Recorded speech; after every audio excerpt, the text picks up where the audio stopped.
Okay, so just following the video apology, Stephen Harper. Again, Stephen Harper was the leader of the Conservative Party and the leader of Canada for a period of time. Just some general information. So from 1996 to 2006, the Aboriginal population is going up. A lot of Indigenous peoples live off reserve in Canada. 72% of all non-reserve Indigenous people live in urban areas, meaning cities. This fourth statistic here could be different now, same with the fifth one. There's a lot of Indigenous people who are rather young. And again, some of this data might be a bit different.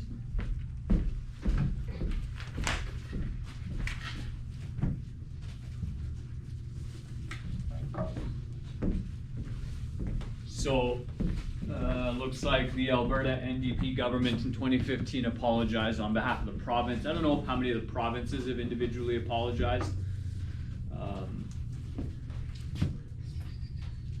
Does anyone know where the last residential school was? Anyone? We know the year. Do you remember the year?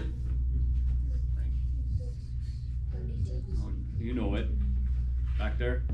No. Hey, you said it. I didn't say it. You did. Come on, be confident. I said your birthday. Which is what year? 1996, right? If I understand correctly, if I recall correctly, the last residential school I believe was in Alberta. Right, Alberta, for some strange reason, Alberta was one of the few places in the Western world that supported eugenic ideas and residential schools. Eugenics is something that found its way into the world 100 years prior. The Nazis were really pro-eugenics, and eugenics just refers to population control, controlling who can and cannot reproduce and who is suitable and unsuitable for both existence and reproduction, right? So this is some stuff I learned in university. The Truth and Reconciliation Commission, I forget the year they founded that in, but they had 94 recommendations.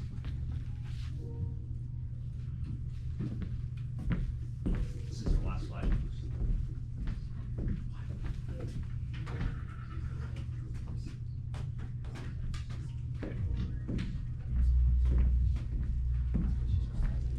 Here's a couple of their recommendations. So a simple one, build residential school monuments in every province and territorial capital, which is a bit of an interesting request.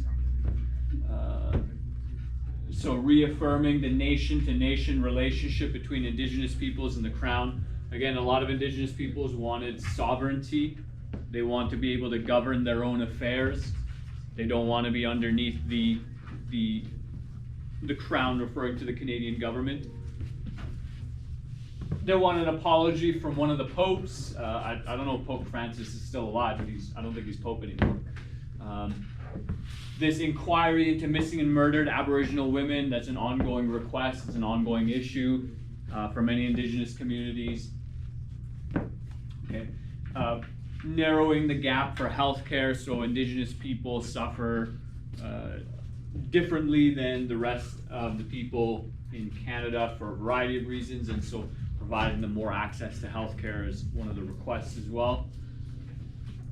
Developing post-secondary programs in Aboriginal languages, so that would be an attempt, we'll look at this in the next unit, cultural revitalization, but maintaining and keeping a culture alive through its language.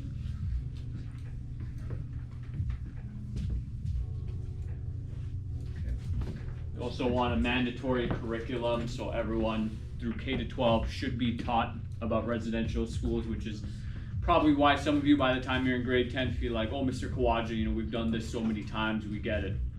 A lot of it is the same information. I'm sure you've seen a lot of the same photos in all your school years and had the same conversation.